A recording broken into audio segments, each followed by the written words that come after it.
전공의들이 집단 사직한 의료 대란 기간 동안 중환자실에서 사망한 환자 수가 크게 늘어난 것으로 나타났습니다. 특히 강원 지역의 사망률 증가폭이 전국에서 두 번째로 높았는데요.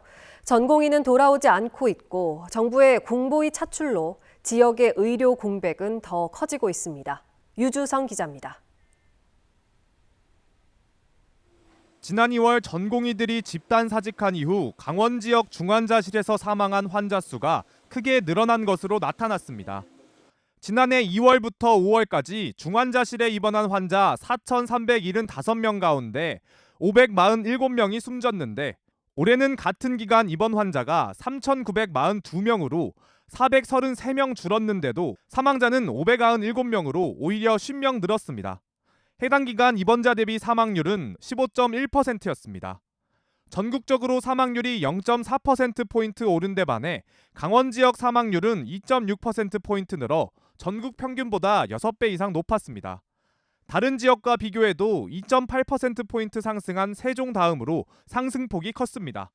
환자 진료량이 줄어든 상급종합병원의 사망자는 2,000명 줄었지만 상급 종합병원에서 진료받아야 될 환자들이 종합병원과 병원에서 제대로 진료를 못 받으면서 사망 환자는 4,000명 가까이 늘었습니다.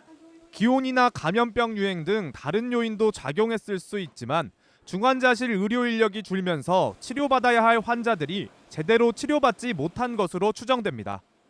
의료 공백을 해결하기 위해선 전공의가 돌아와야 하는데 7개월이 지난 지금도 전공의 사직률이 86%로 여전히 높고 하반기 전공의 지원자는 125명에 그쳐 턱없이 부족했습니다. 수도권과 강원도가 묶여있는 권역에서 98명이 지원했는데 강원 지원자는 미미합니다. 전공의 지원율 통계가 강원권과 수도권이 같은 권역으로 묶여 있어 통계상 지원자 수가 강원권이 많아 보이지만 분리해서 보면 타 지역과 마찬가지로 전공의 지원자가 강원권이 거의 없을 것으로 예상됩니다. 상황이 이런데도 정부가 지역 공보위를 수도권 대형 병원에 계속 투입하면서 강원 지역 보건주소 97곳 가운데 40%인 39곳이 공보위 없이 방치되고 있습니다. 지역의료가 홀대를 받으면서 지역의료를 살리겠다는 정부의 의료개혁의 취지가 이미 훼손된 것 아니냐는 지적이 나옵니다. MBC 뉴스 유주성입니다.